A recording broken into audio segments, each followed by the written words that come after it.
నమస్తే. శ్రీమాత్రే నమః. శ్రీ గురుభ్యో నమః. మనకి మన ఖగోళంలోనూ, మన జ్యోతిష శాస్త్రంలోనూ ప్రతి వ్యక్తికి కొన్ని కొన్ని యోగాలు సంప్రాప్తమవుతాయి. ఈ యోగాల్లో రాజయోగము, మహారాజయోగము, లక్ష్మీ యోగము, ఇలాగా కుబేర యోగము, ఇట్లా చాలా చాలా యోగాలు వస్తూ ఉంటాయి. అయితే మనం నిత్యకృత్యంలో కూడా అనుకుంటూ ఉంటాం, మనకు ఆ యోగం ఉందో లేదో అని. మీరు ఆ మాట వినే ఉంటారు. అయితే ఆ యోగం ఉండాలన్నా యోగం ఉండాలి. అంటే ఏ యోగం మనకి ఉండాలన్నా ఆ యోగం ఉంటేనే మనకి ఆ యోగం కలిగే అవకాశం కనబడుతుంది. అయితే ఇప్పుడు మనం ప్రస్తావించుకునే విషయము కుబేర యోగము. అందరికీ ఆశ్చర్యం కలిగించవచ్చు. కుబేర యోగం ఏంటి? మహాలక్ష్మి యోగము విన్నాము, లక్ష్మీనారాయణ రాజయోగం విన్నాము, మహారాజయోగం విన్నాము, గజ గజయోగం విన్నాము, ఇట్లాగా రకరకాల యోగాలు విన్నాము. ఈ కుబేర యోగము అంటే ఏంటంటే, కుబేర యోగం అనేది మన జాతకంలో, అంటే ప్రతి వ్యక్తి యొక్క జాతకంలో శుభయోగము. ఈ యోగం కావాలని ప్రతి ఒక్కళ్ళు అనుకుంటారు. లక్ష్మీ యోగము, కుబేర యోగము ఎవరికి వద్దు చెప్పండి? అయితే ఈ యోగం ఉండాలన్నా కానీ రాసిపెట్టి ఉండాలి. గత జన్మలో వాళ్ళు మంచి కర్మల్ని చేసుకున్నట్టయితేనే తప్ప ఈ యోగము అందరికీ వచ్చేది కాదు. అయితే అది కర్మరీత్యా. అయితే మన వ్యక్తిగత జాతకంలో ఏ స్థానంలో ఈ యోగం మనకు కనబడుతుంది అనే అంశాన్ని నేను చాలా వివరంగా చెప్తాను. వీలైతే రాసుకునే ప్రయత్నం చేయండి, లేదు అంటే 1-2 సార్లు చూసే ప్రయత్నం తప్పనిసరిగా చేయండి. అయితే ఈ వ్యక్తులు, కుబేర యోగం కలిగిన వ్యక్తులు ఆర్థికంగా చాలా విశేషంగా ఉంటారు. మీరు మన నిత్యకృత్యంలో కూడా మనం చాలా మంది వింటాం, వాళ్ళు కుబేరులు అనుకుంటూ ఉంటారు. ఆయనకేమి మహారాజు కుబేరుడు అని అంటారు కదా. అంటే అంతటి ధనంతో, సౌఖ్యంతో ఉంటూ ఉంటారు అనమాట. అయితే ఈ ఎలాగ మనం వాళ్ళని ఐడెంటిఫై చేయొచ్చు అంటే కనుక, వారికి ధనం ఉంటుంది, సంపద ఉంటుంది, భోగభాగ్యాలు, రాజయోగము అంటే లీడర్గా ఉండడము, పదవుల్లో ఉండడము, ఇలాంటివన్నీ పొందే అవకాశం కనబడుతుంది. అయితే ఎలాగ మనం గుర్తించుకోవాలి వాళ్ళని అంటే, మనకి నిత్య జీవితంలో తెలిసిపోతూ ఉంటారు. వాళ్ళకే కుబేర్లు, వాళ్ళకే మహారాజులు అంటూ ఉంటాం అనమాట. అయితే అవి ఎందులో కనబడతాయి మనకి అంటే కనుక, శ్రీమంతత అంటే పుట్టుకతోనే శ్రీమంతులుగా పుట్టడము, తర్వాత వ్యాపారాల్లో విజయం రావడము, ఆకస్మిక ధనప్రాప్తి రావడము, లక్కీ డ్రాల్లో కానీ లాటరీల్లో కానీ అందరికీ రానిది వాళ్ళకి మాత్రమే పదే పదే తగులుతూ ఉంటుంది. అంటే వాళ్ళకి కుబేర యోగం ఎక్కువగా ఉన్నట్టు అనమాట. కొంతమందికి ఎక్కువగా గౌరవం, రెస్పెక్ట్, ఎక్కడికి వెళ్ళినా సరే అతి సామాన్యంగా వెళ్ళినా వాళ్ళని గుర్తించడము, వాళ్ళకి గౌరవం జరగడము జరుగుతుంటుంది. అంటే వాళ్ళకి కుబేర యోగం ఉన్నట్టు అనమాట. ఇలాంటివన్నీ మనకి ఎలా తెలుస్తాయి అంటే, చూస్తే తెలుస్తుంది. కానీ మనకి మనం తెలుసుకోవాలి అంటే కనుక, మన జాతకంలో ఏ ఏ స్థానాలు బలంగా ఉంటే మనకి కుబేర యోగం ఉంటుంది అనే అంశాన్ని మీకు సవివరంగా తెలియచేస్తాను. అయితే కుబేర యోగం ఏర్పడే పరిస్థితులు ఎలా ఉంటాయంటే, మొదటగా లగ్నాధిపతి, ధనాధిపతి బలంగా ఉంటే కనుక కుబేర యోగం ఉంటుంది. బలంగా అంటే ఎలా అంటే, లగ్నం బలంగా ఉండడమే, లగ్నాధిపతి శుభస్థానంలో ఉండడము. అంటే ప్రతి ఒక్క లగ్నానికి ఒక అధిపతి ఉంటాడు. ఆ లగ్నంలో ఏ గ్రహం ఉందో ఆ గ్రహము శుభస్థానంలో ఉండాలి. నీచ స్థానంలో ఉంటే ఎంత లగ్నం బాగున్నా కానీ నీచయోగం ఉంటుందే తప్ప ఆ బలం అనేది రాదు.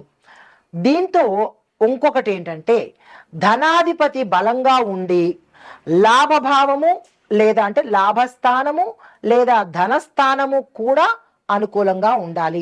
అంటే ప్రతి వ్యక్తి జాతకంలో లగ్నంలో ఎవరున్నారు, వాళ్ళు లాభస్థానంలో ఉన్నారా, దానితో పాటుగా ఇంకొక పాయింట్ ధనస్థానము. అంటే మనకి 12 స్థానాల్లో లాభస్థానము, ధనస్థానము ఉంటుంది. ఈ స్థానాల్లో ఎవరు ఉన్నారు, వాళ్ళు బలంగా ఉన్నారా లేదా నీచ స్థానంలో ఉన్నారా, లేదు అంటే ఇంకొక పాపగ్రహంతో కలిసి ఉన్నారా అనేది వ్యక్తిగత జాతకం కనుక పరిశీలన చేసుకుంటే మనకి కుబేర యోగం ఉందా లేదా అనేది తెలిసిపోతుంది. దాంతోపాటు రెండో పాయింట్ ఏంటంటే, ధనభావంలో శుభగ్రహాలు సంయోగం చెందాలి. అంటే లాభ ధనభావం చూసుకున్నాము. ఈ ధనస్థానం లగ్నం నుంచి ధనస్థానం కనుక చూసుకున్నట్టయితే ఆ ధనస్థానంలో శుభగ్రహాలు ఏవేవి కలిసి ఉన్నాయి అనే అంశంలో రెండో భావంలో గురుడు, అంటే రెండో స్థానంలో గురుడు, శుక్రుడు లేదా చంద్రుడు అనుకూలంగా ఉంటే కనుక అది మంచి విషయము. రెండవ భావాధిపతి బలంగా, అంటే రెండవ భావం అంటే రెండవ స్థానం అన్నమాట. ఈ రెండవ స్థానం బలంగా ఉండి సంపదను పెంచే గ్రహంతో, అంటే ధనం సూచించే గ్రహంతో కనుక కలిసి ఉంటే మనకి కుబేర యోగం కలుగుతుంది. ఇంకా మూడవ పాయింట్, 9వ స్థానము 11వ స్థానము బలంగా ఉండాలి. అంటే మన జాతక చక్రంలో 12 స్థానాలు ఉంటాయి. లగ్నాత్ 12 స్థానాలు ఉంటాయి. ఈ 12 స్థానాలలోనూ 7వ స్థానం కళత్ర స్థానం అనుకున్నాము, 4వ స్థానం మాతృస్థానం అనుకున్నాము. ఇట్లా ఒక్కొక్క స్థానానికి ఒక ప్రత్యేకత ఉంటుందన్నమాట. అయితే ఈ ఈ భావంలో 9వ స్థానము 11వ స్థానము బలంగా ఉండాలి. బలంగా ఉండాలి అంటే అందులో శుభగ్రహాలు ఉండాలి. అయితే 11వ భావము మనం లాభస్థానం అంటాం. భావము అంటే గుర్తుపెట్టుకోండి, స్థానము. ఈ 11వ స్థానము లాభస్థానము అయి ఉండాలి. దాంతోపాటు అందులో శుభగ్రహాలు కనుక ఉంటే, అంటే ధనాన్ని ఇచ్చే గ్రహాలు కనుక ఉంటే అతను కుబేరుడు అవుతాడు. తర్వాత 4వ పాయింట్ ఏంటంటే గురు, శుక్రు, చంద్రుడు ఈ ముగ్గురు కూడా అనుకూలమైన స్థానంలో ఉండాలి. అంటే పాపగ్రహాలతో సంయోగం చెందకూడదు. వాళ్ళు శుభాన్ని చూసేటట్టుగా ఉంటే కూడా ఆ వ్యక్తికి కుబేర యోగం ఉన్నట్టే. అయితే గురు కర్కాటక, ధనస్సు, మీన రాశుల్లో ఉండాలి. అంటే ఈ 3 రాశుల్లోనూ గురువు బలంగా ఉండాలి.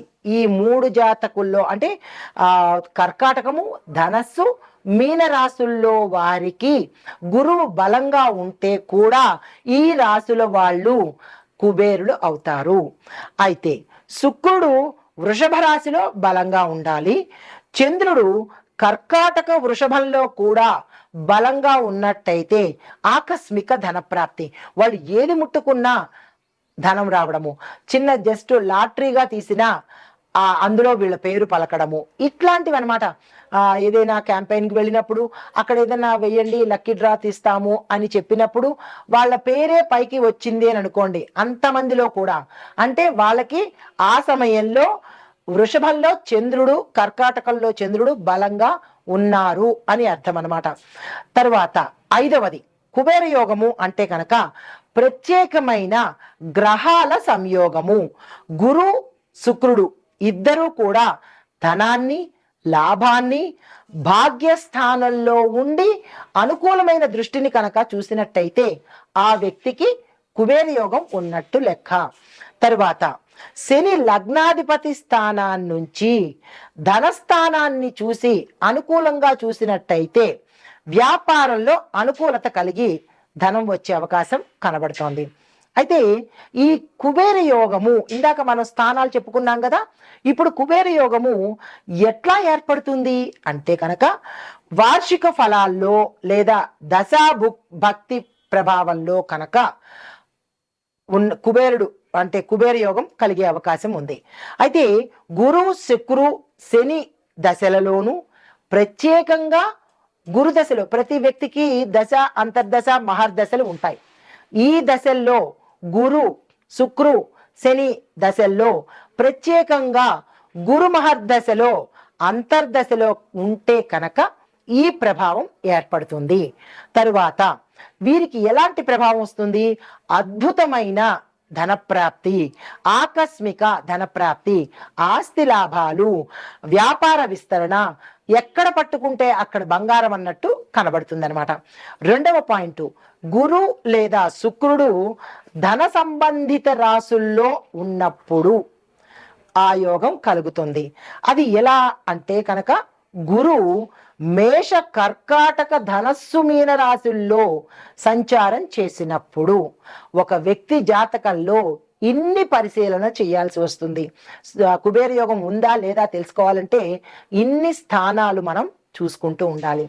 అయితే శుక్రుడు తుల, వృషభ, కర్కాటక, మీన రాసుల్లో బలంగా ఉన్నప్పుడు, అంటే నీచ స్థానం కాకుండా శుభస్థానాల్లో ఉన్నప్పుడు కుబేర యోగం ఏర్పడుతుంది. మూడవ పాయింట్, విశేషమైన గ్రహ సంయోగం జరిగినప్పుడు, అంటే ప్రత్యేకమైన రోజుల్లో. ఇవి మనకి ఒక జాతకుడికి నిత్యకృత్యంలో, కానీ ప్రత్యేకమైన రోజుల్లో కూడా కొన్ని కొన్ని గ్రహాలు షష్టగ్రహ కూటమని కానీ, లేదా మనకి కొన్ని గ్రహాల కూటమిలు జరుగుతూ ఉంటాయి, గ్రహాల సంయోగం జరుగుతుంది. అలాంటప్పుడు అక్షయ తృతీయ కానీ, ధనత్రయోదశప్పుడు కానీ, గురుపుష్య అమృత యోగంలో కానీ, మహాలక్ష్మి పూజా సమయాల్లో కానీ కుబేర యోగ ప్రభావము ఎక్కువగా కనపడుతుంటుంది. అయితే ఇవి అర్ధోదయ యోగము, శుక్లపక్షంలో వచ్చే శుభ ముహూర్తాల్లో కూడా ఇలాంటి యోగాలు కలిగే అవకాశం అప్పుడప్పుడు కలుగుతూ ఉంటుంది ప్రతి జాతకుడికి. అయితే ఇప్పుడు మీకు ఈ కుబేర యోగం కలగడంలో ఎట్లాంటి ఫలితాలు వస్తాయి అనే సంశయం కలుగుతుంది కదా. అయితే ప్రయోజనాలు ఏంటి అంటే కనుక, ఆర్థికంగా అభివృద్ధి చాలా విశేషంగా ఉంటుంది. వాళ్ళు మట్టిని పట్టుకున్నా అది బంగారం అయ్యేటట్టు, దర్భని పట్టుకున్నా అది బంగారం అయ్యేటట్టుగా ఉంటుంది. దానితో పాటు వ్యాపారంలో వృద్ధి, పెట్టుబడుల్లో అధిక లాభాలు, సంపద పెరిగి రాజయోగ స్థాయికి వెళ్ళడము, అంటే అపర కుబేరుడు అవ్వడము జరుగుతుంది. శ్రేయస్సు, ఖ్యాతి, అధికమైన భోగభాగ్యాలు కలుగుతాయి. అయితే ఈ కుబేర యోగాన్ని బలంగా మార్చాలి అని అంటే కనుక, అంటే ప్రతి జాతకంలో కూడా కుబేర యోగం ఉందా లేదా అని పరిశీలన చేసుకోవడము, దాన్ని మరి బలపరుచుకోవాలి కదా. ఉన్నది కానీ దాన్ని మరింత బలంగా చూసుకోవాలి అని అనుకుంటే కనుక దానికి కొన్ని పరిహారాలు తప్పనిసరిగా చెప్తాను. మీ యొక్క జాతకంలో కుబేర యోగం ఉందా లేదా అనేది పరిశీలన చేయించుకున్నప్పుడు, వ్యక్తిగత జాతక పరిశీలన చేయించుకున్నప్పుడు ఈ అంశాలను దృష్టిలో పెట్టుకోండి. కుబేర పూజ, కుబేర యంత్రాన్ని జపం చెయ్యడము, ఈ రెండు తప్పనిసరిగా చేసుకోండి. దానికి ఒక మంత్రం చెప్తాను, విని రాసుకునే ప్రయత్నం చేయండి. ఓం యక్షాయ కుబేరాయ వైశ్రవణాయ మహారాజాయ నమః అనే ఈ మంత్రాన్ని ప్రతిరోజు 108 సార్లు తప్పనిసరిగా చదువుకోండి. తరువాత ఇది ఎప్పుడు చదువుతారు అంటే ప్రతిరోజు చదువుకోండి. లేదు మాకు కుదరదు అనుకున్నప్పుడు ప్రతి శుక్రవారం కానీ, లేదా పౌర్ణమి రోజు కానీ, మనకి ఇప్పుడు గ్రహణం వస్తోంది, ఆ గ్రహణ సమయాల్లో ఇందాక నేను చెప్పినట్టు మీరు 108 సార్లు చదివితే 108 సార్లు ఫలితం వస్తుంది. కాబట్టి ఆ సమయంలో ఈ జపం చేసుకోండి. తరువాత రెండవ పాయింట్, ధన వృద్ధి కోసము లక్ష్మీ కుబేర సహిత పూజ చేయించుకోండి. అది ఎలా అంటే ప్రతి శుక్రవారము లేదా పౌర్ణమి రోజున లక్ష్మీ అమ్మవారితో కూడినటువంటి కుబేరుణ్ణి పూజించాలి. తరువాత ఎలా పూజించాలి అంటే కనుక, సువర్ణ నాణ్యాలు, కుబేర యంత్రాన్ని పూజా స్థలంలో ఉంచండి. అయితే ఈ ధన వృద్ధి కోసము ప్రతి శుక్రవారము, పౌర్ణమి రోజు లక్ష్మీదేవితో కూడినటువంటి కుబేరుణ్ణి పూజ చేయాలి. ఎలా పూజ చేయాలి అంటే కనుక, సువర్ణ నాణ్యాలు, అంటే కొంతమందికి బంగారు నాణ్యాలు ఉన్నవాళ్ళు బంగారు నాణ్యాలు చేయండి, బంగారు నాణ్యాలు లేని వాళ్ళు వెండి నాణ్యాలతో చేయండి, అది కూడా లేని వాళ్ళు మామూలు నాణ్యాలు, రూపాయి నాణ్యాలు 108 తీసుకొని కుబేర యంత్రాన్ని, దొరికితే కుబేర యంత్రాన్ని, లేదు అంటే కనుక పూజా మందిరంలో లక్ష్మీ సహిత కుబేర పటానికి కానీ విగ్రహానికి కానీ పూజ చేసుకోండి. 108 సార్లు ఆ మంత్రాన్ని తప్పనిసరిగా చదువుకోండి. మూడవ పాయింట్, నిత్యము అంటే ప్రతిరోజు కూడా కుబేర యోగం ఎవరికి వద్దు చెప్పండి. అయితే మీ జాతకంలో కుబేర యోగం లేనప్పటికీ కూడా తెచ్చుకోవాలి అంటే కనుక ప్రతి గురువారము, శుక్రవారము తప్పనిసరిగా లక్ష్మీ సహిత కుబేరుణ్ణి పూజ చెయ్యండి. ఎలా చేస్తారు అంటే కనుక, గురువారం రోజు బృహస్పతి దేవుణ్ణి పూజించండి. పసుపు చిక్కుడుని పంచుకోండి, అంటే చిక్కుడుకాయలు పసుపుని మీ యథాశక్తి పంచుకోండి. కేజీ చిక్కుడుకాయలు 1 కేజీ పసుపు, లేదా 1/2 కేజీ చిక్కుడుకాయలు 1/2 కేజీ పసుపు, ఇలాగా మీ శక్తి కొద్దీ పంచుకోండి. దీనితో పాటు శుక్రవారం నాడు మహాలక్ష్మి అమ్మవారిని, దుర్గా అమ్మవారిని తప్పనిసరిగా పూజ చేసుకోండి. గోధూళి సమయానికి దీపారాధన చేసుకోండి. గోధూళి సమయం అంటే సాయంత్రం సమయం అన్నమాట. ఈ సాయంత్రం సమయంలో వీరిద్దరిని తప్పనిసరిగా పూజ చేసుకోండి. తదుపరి 4వ పాయింట్, దాతృత్వము, ధనాన్ని దానం చేయడము. పీనాసితనం వాళ్ళకి, ప్రతిదీ ఫ్రీగా కావాలి అన్న వాళ్ళకి, ఎదుటి వాళ్ళని మందిని దోచుకుని మేమే బాగుపడాలి అన్న వాళ్ళకి ఎప్పటికీ ధనయోగం కానీ, కుబేరయోగం కానీ, రాజయోగం కానీ, లక్ష్మీయోగం కానీ జరగవు. ఇది తథ్యము. ఎందుకు అంటే ఇచ్చే కొద్దీ వచ్చేస్తుంది. కాబట్టి ఎంత ఇస్తావో అంత వచ్చే ప్రయత్నం భగవంతుడు ఇస్తాడు. కాబట్టి దాతృత్వము అనేది పెంచుకోండి. పీనాసితనము, ఫ్రీగా రావాలి అనే దుర్గుణాన్ని దూరంగా పెట్టండి. ఎందుకు రారండి మీ దగ్గరికి? ధనం కానీ లేదా దేవతలు కానీ ఎందుకు రారు? ఎంతసేపు మాకు రావాలి, మాకు ఇవ్వాలి అనుకునే అలవాటుని పూర్తిగా దూరం చేసుకోండి. మేమివ్వాలి, మేము ఇచ్చే ప్రయత్నం చేయాలి అనే అలవాటుని, దాన గుణాన్ని అలవాటు చేసుకోండి. కఠినంగా ఉన్న వాస్తవం. అయితే గోరక్షణ, అన్నదానం చెయ్యండి. ఎంతసేపు మనమే తినడం, మనకే రావాలి అని కాదు, ఎదుటి వాళ్ళకి ఇచ్చే ప్రయత్నం చేయండి. ఇంతలో అంత ఇచ్చే ప్రయత్నం చేయండి. మాకేముందండి, మాకే కనుక కోట్లుంటే దానం చేస్తాము అని చాలా మంది అంటూ ఉంటారు. కోట్లు ఉన్నవాడు కనీసం కోటును కూడా దానం చేయడు.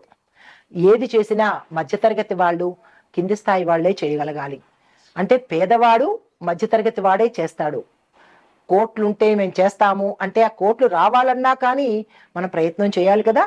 అయితే గురువారం రోజు బ్రాహ్మణులకు ఏదైనా దానం ఇచ్చుకోండి. అంటే పసుపు, బెల్లము, వస్త్రము, ధనము దానంగా ఇవ్వండి. ప్రతి పరిహారాల్లో దానం ఎందుకు చెప్తాము అంటే మీ ఇచ్చే దానంలో మీ కర్మను కడుక్కున్న వాళ్ళు అవుతారు. ఎంతసేపు మాకు రావాలి అని అనుకుంటే వాళ్ళ కర్మను మీరు తీసుకున్న వాళ్ళు అవుతారు. ఫ్రీగా చేయించుకోవడము, ఫ్రీగా అడగడము, దానివల్ల నష్టాలు ఏంటంటే ఇచ్చేవాడు మీకు వదిలించుకుంటాడు, మీరు తీసుకుని దాన్ని తగిలించుకుంటారు. ఏది శ్రేష్టమో మీరే ఆలోచించుకోండి. అయితే ముగింపు ఏంటంటే కనుక కుబేర యోగము ఒక ప్రత్యేకమైన ధనయోగము. ఇది జన్మకుండలిలో సహజంగా ఏర్పడేదే తప్ప మనంతట మనం కృత్రిమంగా ఏ పని చెయ్యలేము. అయితే ఆ వ్యక్తికి అది ఉందా లేదా అనేది వ్యక్తిగత జాతక పరిశీలన తప్పనిసరిగా చేయించుకోండి. అయితే దీంతో పాటు మనం ఏం చేయాలంటే ఈ గురు, శుక్ర, చంద్రుడికి, బుధుడికి కనుక మనం జపాలు, మంత్రాలు జపం చేయడము, జపాలు చేయించుకోవడము, దానాలు చేయించుకోవడము, ఇలాంటివి ఏవైనా ప్రత్యేక హోమాలు చేయించుకున్నట్టయితే ఉన్నది వృద్ధి అయ్యే అవకాశం కనబడుతుంది. అయితే ఈ చేయడం వల్ల మనకేమవుతుందంటే ఈ ధన మార్గాలు ఓపెన్ అవుతాయి. ఈ పనులు చేయడం వల్ల ఏమవుతుంది, ఇప్పుడు తలుపులు మూసేసుకుని కూర్చున్నామనుకోండి, ఇంట్లో వ్యక్తులు బయటికి వెళ్ళగలుగుతారా? వెళ్ళలేం కదా.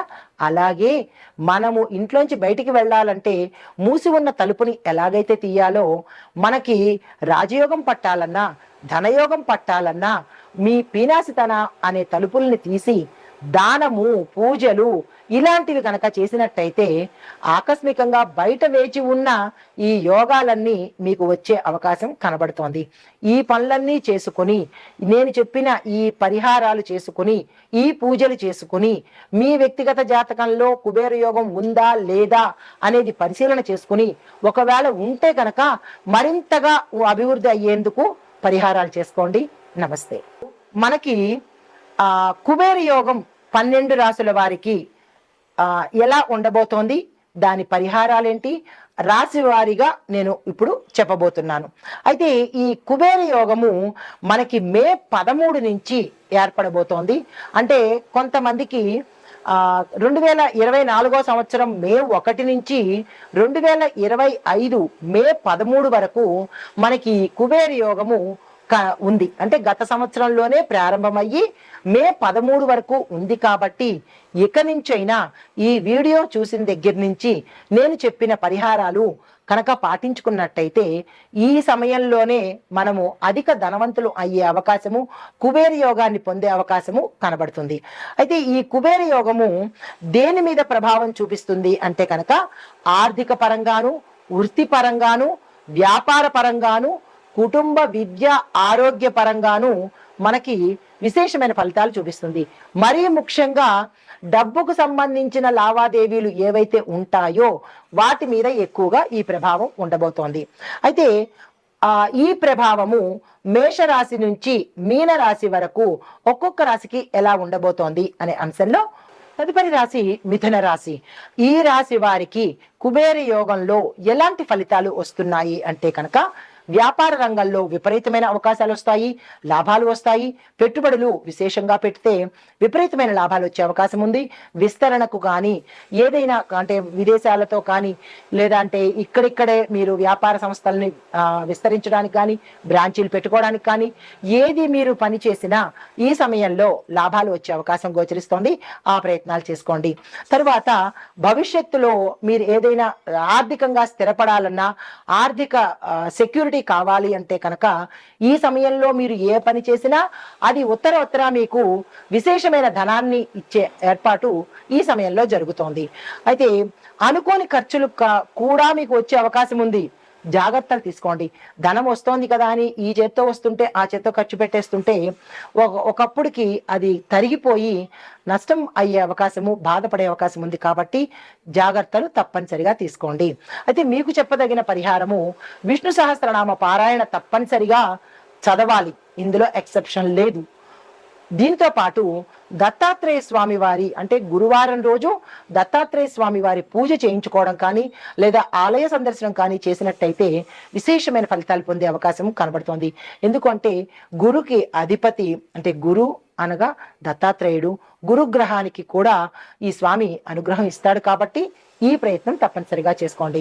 అయితే మీకు చెప్పదగిన మంత్రము జపము ఓం నమో భగవతే వాసుదేవాయ అనే ఈ మంత్రాన్ని 108 సార్లు తప్పనిసరిగా చదవవలసిందే. ఇది ఈ రాశిలో ఉండేవారికి చెప్పదగిన కుబేర యోగ ఫలితాలు, పరిహారాలు, మంత్రాలు, జపాలు. నమస్తే.